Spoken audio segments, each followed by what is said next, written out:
Hey, good morning. Just going to take a little beach ride here, and I'm going to show you where we're at.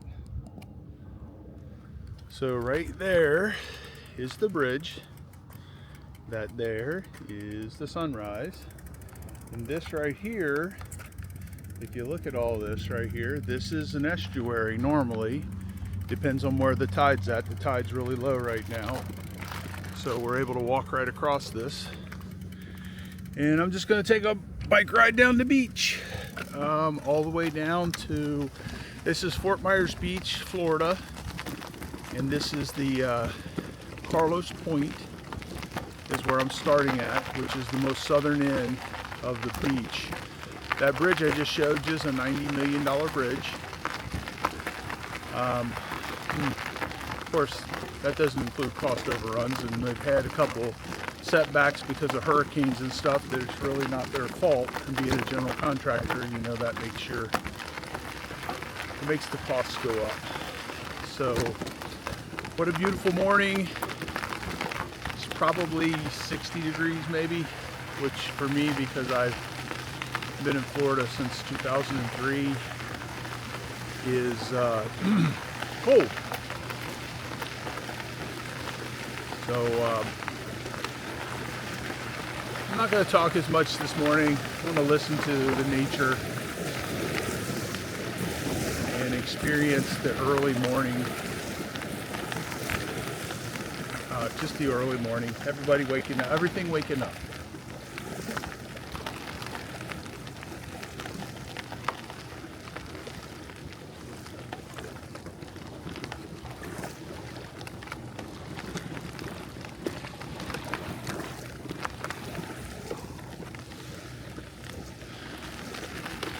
Those ships you see out there, the lights, those guys are, they're working on the Lover's Key beach renourishment, and I saw in an article yesterday, I believe they're almost done.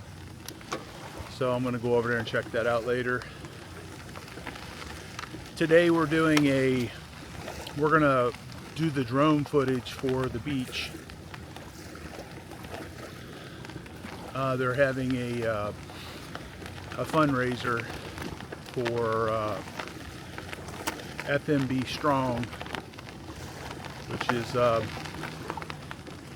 it's one of the groups here on the island. I don't really know much about them, so it sounds like they're got something to do with what happened with Hurricane Ian. Hurricane Ian was a bad hit for us, so it's kind of rewritten the history of Fort Myers Beach. It's going to be a whole different ball game now.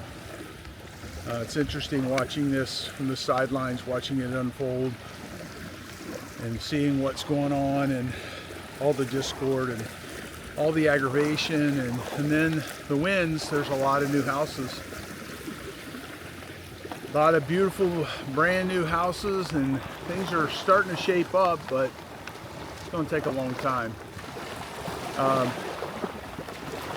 People don't clean up their properties, it's going to make Fort Myers Beach look really bad for a long time until we get these properties cleaned up, and maybe, I don't know, landscape them a little bit or something. I don't know.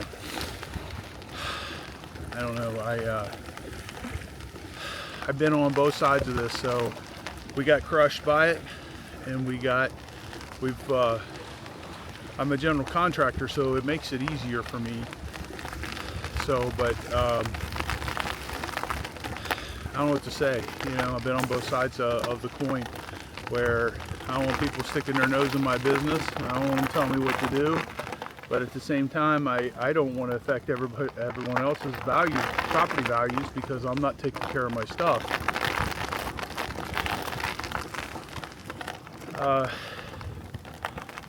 And then, you know, everything boils down to where you're at financially. So if the storm crushed you financially, well, you know, that's not a high priority.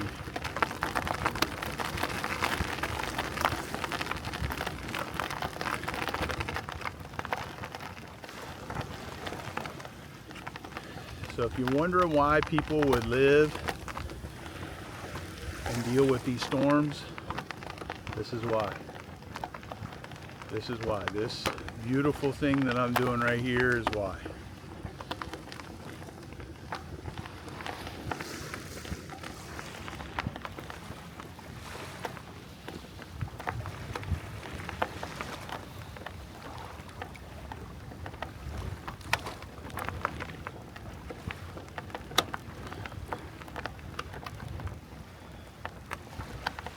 So my bikes, I bought a new one of these 3G bikes. I wear these out.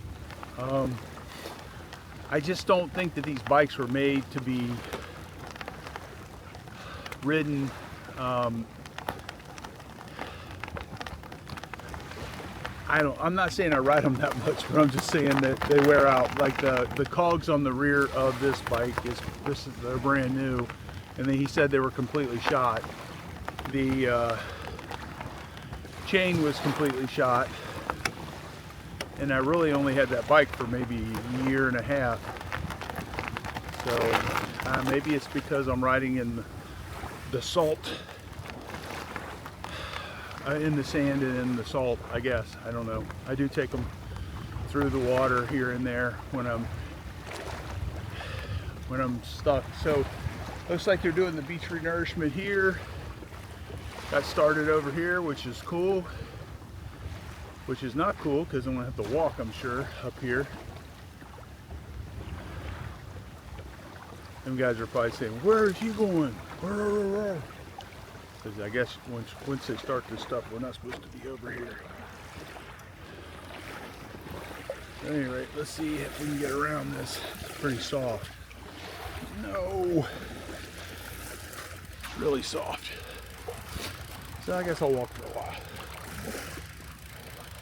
So it's kind of pretty here. So that's what it looks like when they're doing beach renourishment. You see it? That's what it looks like when they're working on this. And this sand right here is so soft, which means it's new and uncompacted sand. My bike tire just went 6 inches down into the sand. I'm able to walk on it just fine. So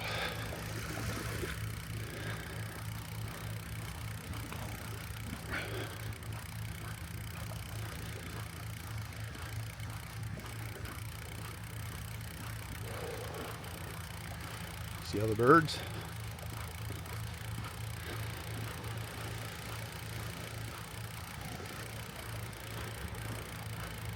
So I bet I can ride down here. Oh jeez. Getting on the bike and the bike's going down into the water or into the sand about 6 inches. All right, here we go. This is native or virgin.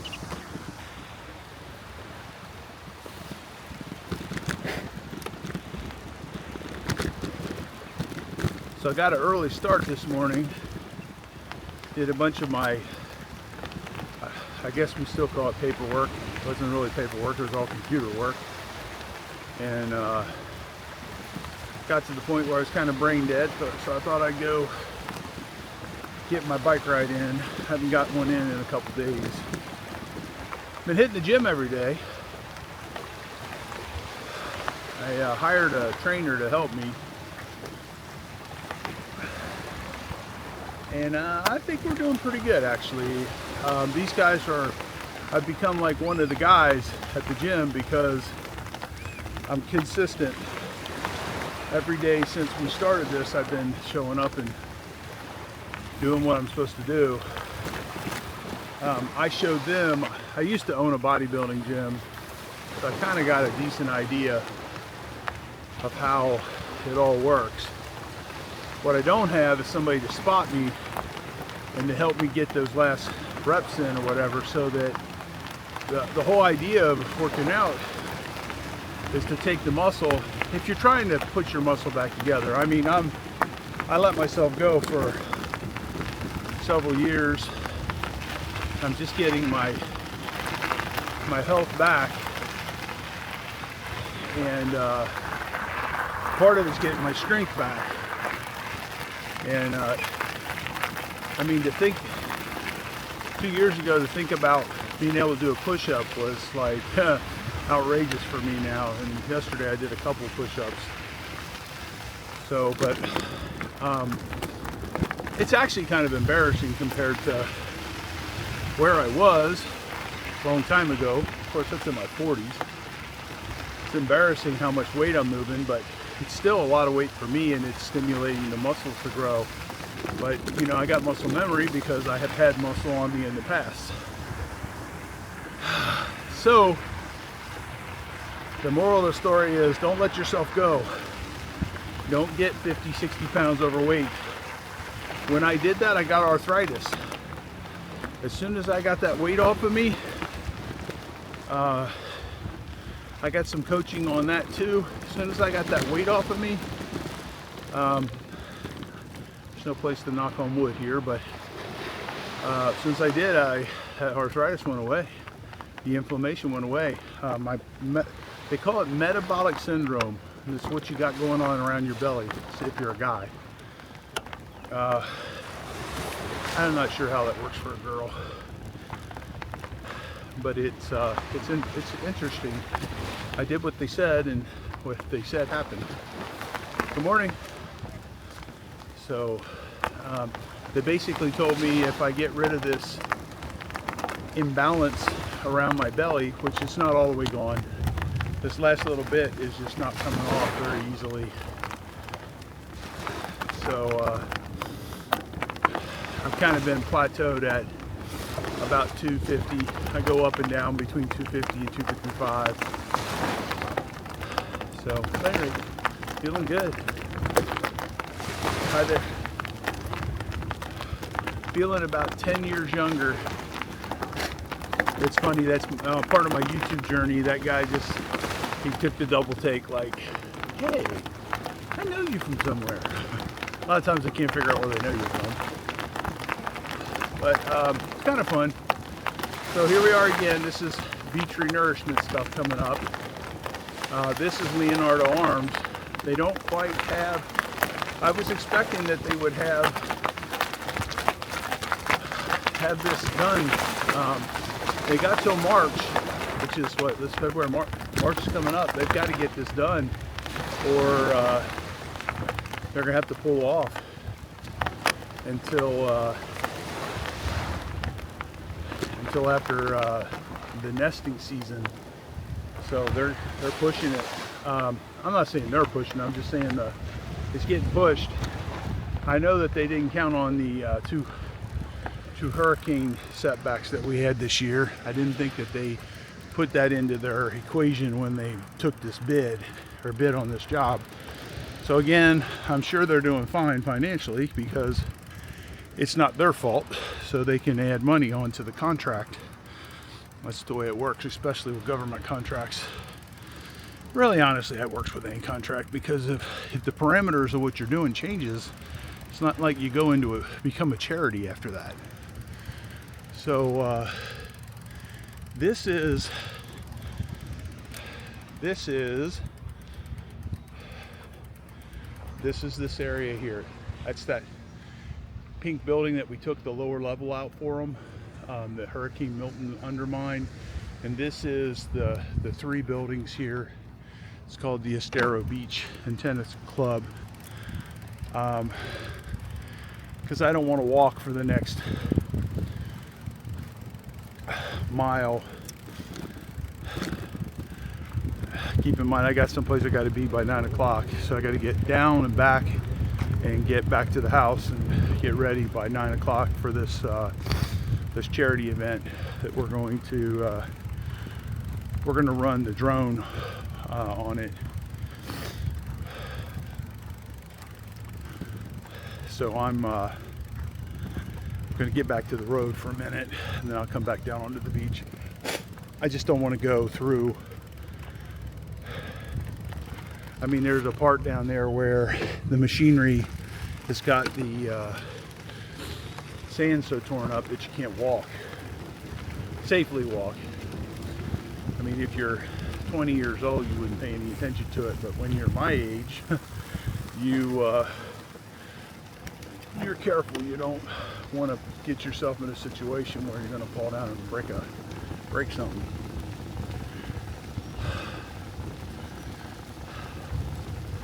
So again, big deal for me.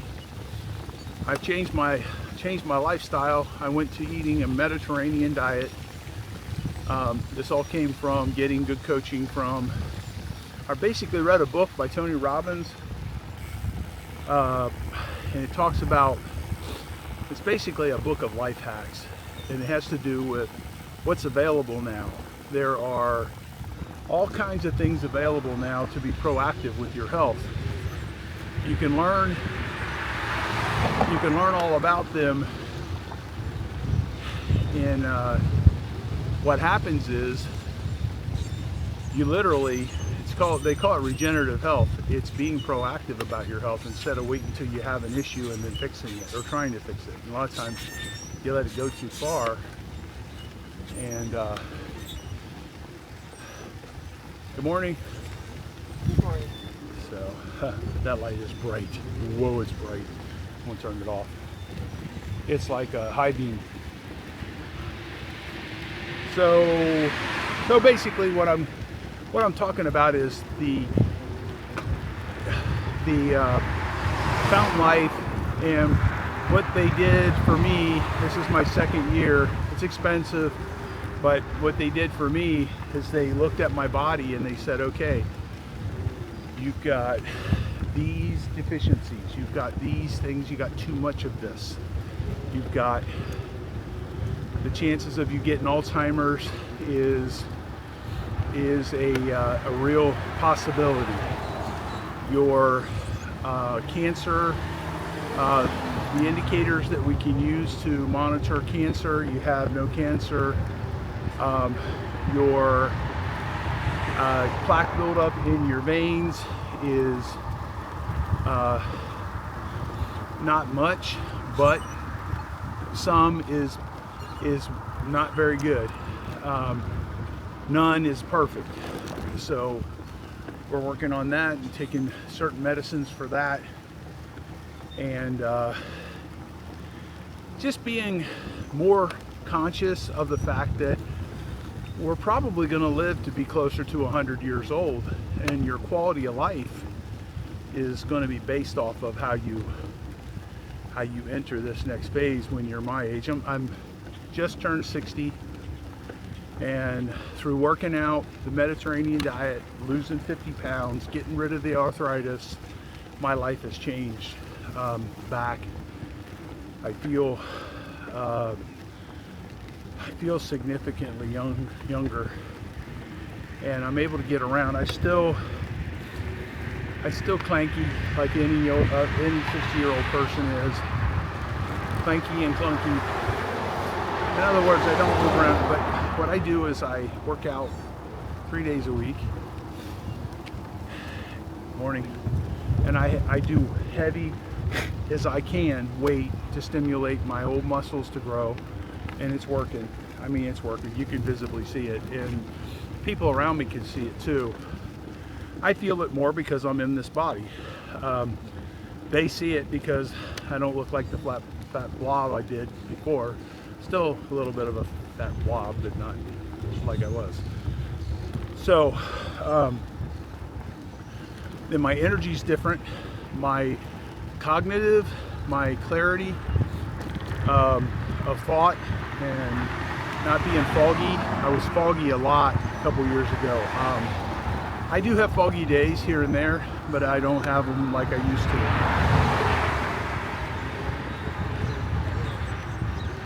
So at any rate, we're doing a bunch of things, writing some books and stuff that I've learned how to do that will be beneficial to other people, doing some courses on the same stuff.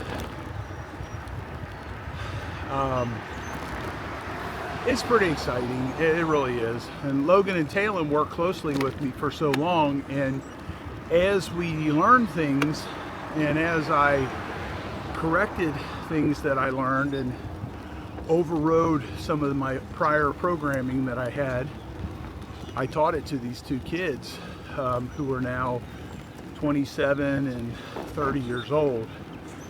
and they are very young, very successful young men. And we run this thing together. But they are the day-to-day. They do the day-to-day on it. Right now, what I'm doing is I'm globally growing our company through impact, and regionally growing our company by sorting out, figuring out how to advertise in the new marketplace we're in, which is just north of us by 100 miles. It's the Sarasota County, Manatee County, DeSoto, and Charlotte County. We've been working Charlotte County, but not diligently. So at any rate, we're really clear on how to run our business. We've identified the patterns. We've identified what works, what doesn't work. I mean, to the degree that you can. You really is, if you're running a business, you're managing chaos. And if you really think about it, you can't manage chaos. So what you're doing is you're running and controlling the little bit of stuff that you can control as a human being. And from that, a lot of times you're able to make some sort of a profit. So we are blessed in so many ways. We've got so many things that work on our behalf that I don't know, it's just amazing to me. What's really cool is the fact that this is a pretty simple business model. You don't have to have a great deal of money. You don't have to have a great deal of skill. You can just emulate, if you want to learn how to do what we're doing, you can emulate what we're doing. And I can guarantee you, I'm not the smartest guy you're ever going to meet, that's for sure. So I am relentless, though. I don't give up. I mean, I get aggravated, I get frustrated, we get stuck. But what I'm always doing is I'm constantly learning more and more and more. So, how many books have I read in the last year? Physically sat down and read them? None.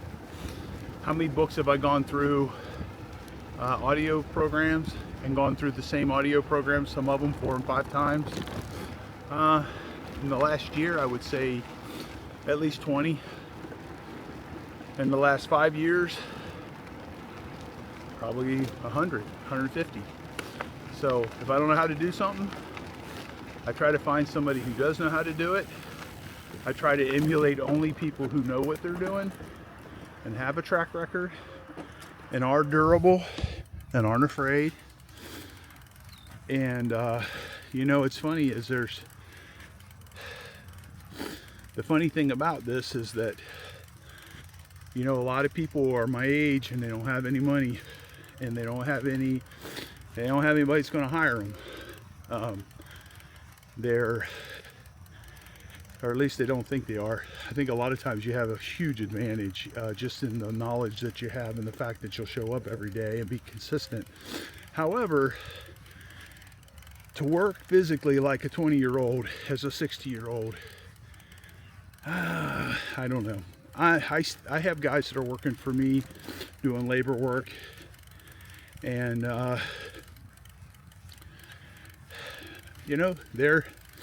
they struggle, but they actually make it up in their brain power, and actually they are not in charge of the crew, but they bring wisdom to the crew. They don't really want to be in charge of the crew. So I'm thinking of several of them. So what happens is they're not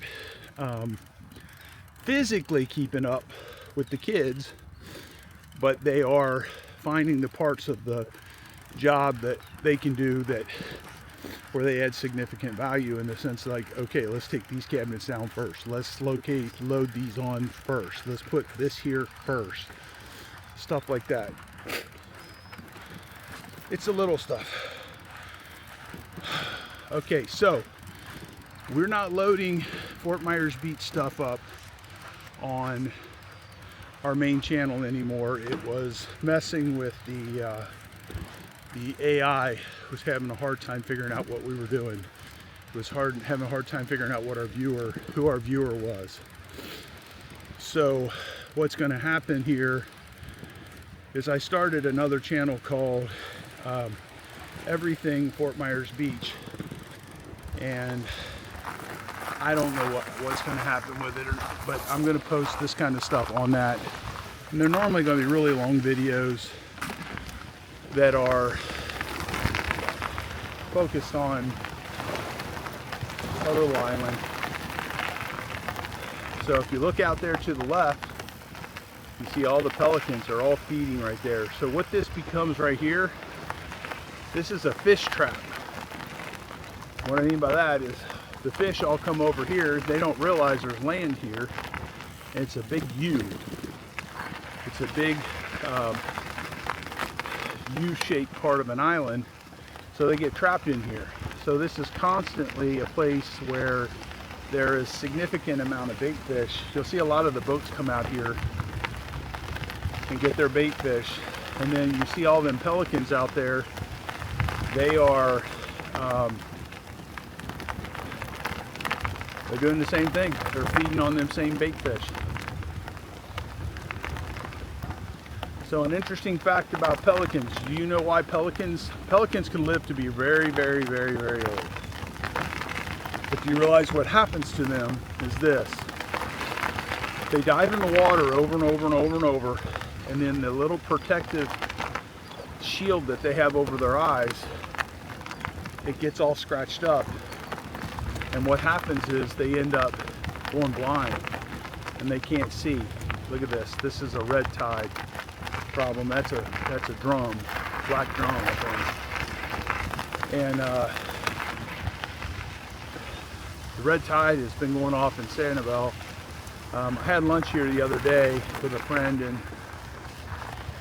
we both, when we left, we were at Margaritaville. When we left there, we were, oh my gosh, we were both kind of hacking from the red tide. So the black pipe, if you don't know what that is the beach renourishment guys. The way this works for them is they can only get sand from one place. And when they got their permit, they said you can get all your sand from right here. And the idea is that it's the right kind of sand for our beach. And they want to only mess up the ecosystem in one area. Now, if you look underneath the water here, 99% of all this water, if you go underneath it, it's a desert. There's nothing down there. But even in the desert, there are things underneath the sand. So the amount of impact is lesser doing it that way. It's still impactful though.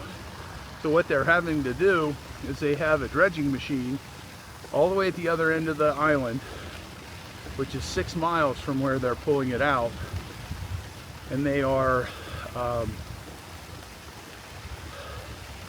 they're basically pumping it all the way down the beach. They got 4 or 5 booster pumps to help get the water moving, and what they do is they're bringing the water in